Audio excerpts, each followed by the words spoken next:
All right, guys, Good Boy 32 here. Check it out. So, yeah, what you were looking at is the primary arms Gen 2 3x prism scope set up for the 7.62 by 39 or the 300 blackout. Now, I put a little deal out there on my Instagram and asking everybody, what platform would you like to see this tested for on the first time? Well, a lot of people have spoken, and for the majority of those folks, they say, let's do it on the AK-47. So we are going to do that. But, you know, down the road, we'll go ahead and put it on that 300 blackout after we get her tested and ready to go. Now, what are we going to use it on? We're going to use it on this guy right here. This is the Palmetto State Armory AK-47, or the PSA AK-47. And this week, we shall be doing a review on this guy. Now, I'm going to back it up. I'm going to put it on top of this Midwest Industries side mount. Now, the only problem with the side mount, I hope I can show it to you right here, is that this specific one does not center up. It is about, I want to say about a 1/16 of an inch. It's close enough.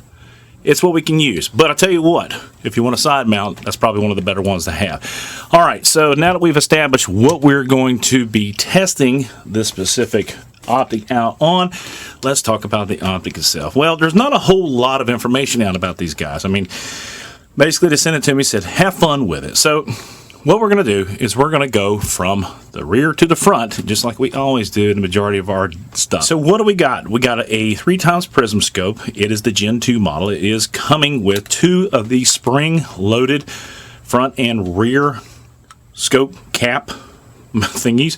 So we'll go ahead and get rid of those. Now, I tell you what, I've already taken the liberty of testing out the ocular adjustment on this, and it is nice. It spins well. There is no movement in there. All right, so back to front, we've got some knurling right here. It's very nice. You can see where it's sealed up right there. The one things that set this apart, well, on the 5x prism scope, I think we've got red and green. This one has just a red etched-in reticle. It is the ACSS reticle. Let's see if I can get that to come in. There it is. Okay, so now you can see the reticle right there. It's absolutely beautiful, and it is clear as a bell. I have left it on actually for several hours, and this guy right here is good out to 100, 200, 300, 400, 500 yards. At least that's the best in my collection. Okay, so we've got a etched-in reticle that is lit up to 11 power. We have tethered caps. And I love the knurling on top of these caps, and I like that they are tethered. That's one of the items that I find that is very, very important. Now, this is the first time I've pulled these things off of here, and let's see what we got. Okay, so you've got a defined up with an arrow to the right. Beautiful.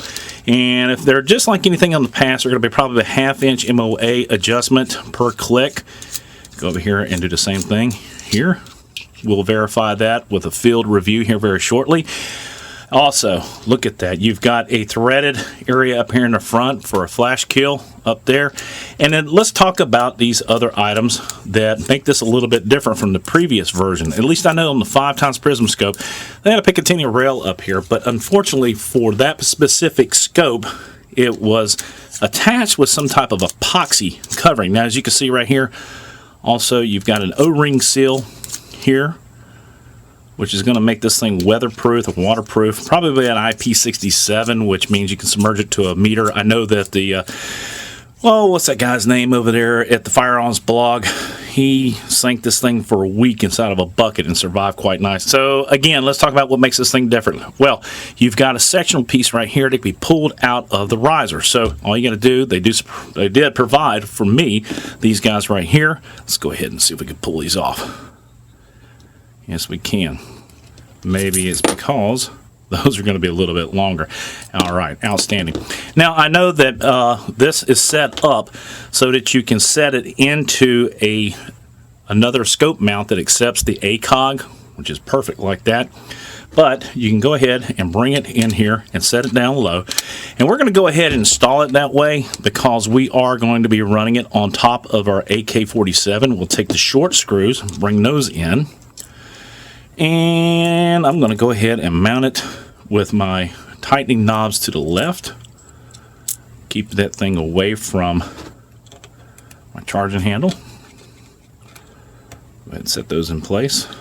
And I imagine that separation right there is probably going to be a 1/2 inch. Here, stand by.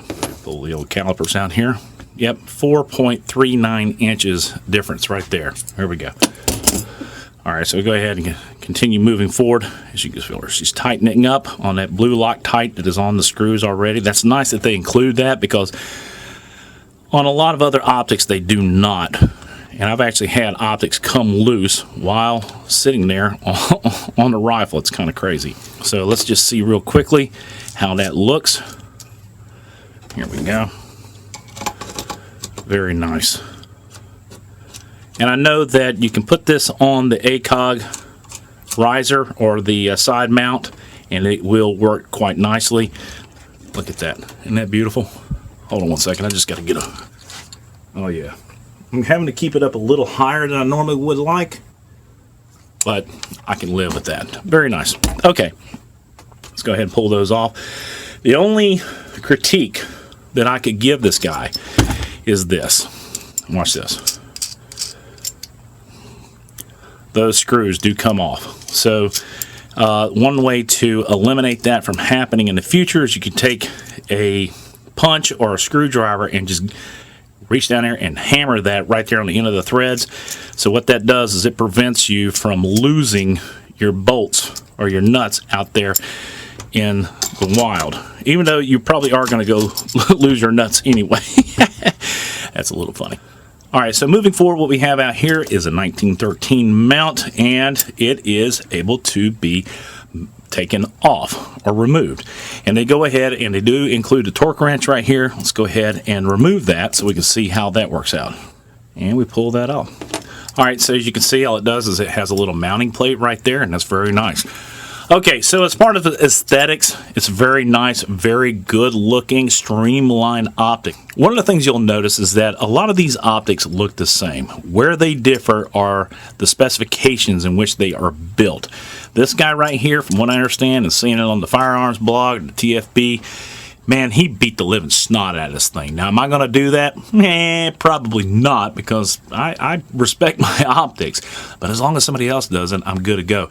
But what we're going to do is we're going to take this thing out. We're going to test the optics. We're going to test the reticle. We're going to see how it does out to 300, 400, 500 yards. And then really sit down and push that AK-47 to its limit. I tell you what, man, what a beautiful optic. The glass is really impressive. It's clear. There's no vignetting around the outside of it. Like I said, this rear ocular spins beautifully. And guys, I have no complaints as of yet, other than these guys right here. And you know what? If you get, that's the one thing I got to complain about. That's it. All right, that's it in a nutshell. We're going to test this thing out on the AK-47. And while we're doing it, we're going to do a quick review on that Midwest Industry side mounting plate. Not to mention the full-blown review on that Primary Arms PSA-K. Man, that's a nice gun. I love it. All right, guys, go to Boy 32. If you got any questions or comments, please don't hesitate in leaving them in the comment section down below. And as always, we end it like this. God bless America. God bless us men, women in uniform, 24/7 for our freedoms. Freedom's not free. It's Go to Boy 32 out. Hey, don't forget to give a thumbs up. All right? I'm out of here.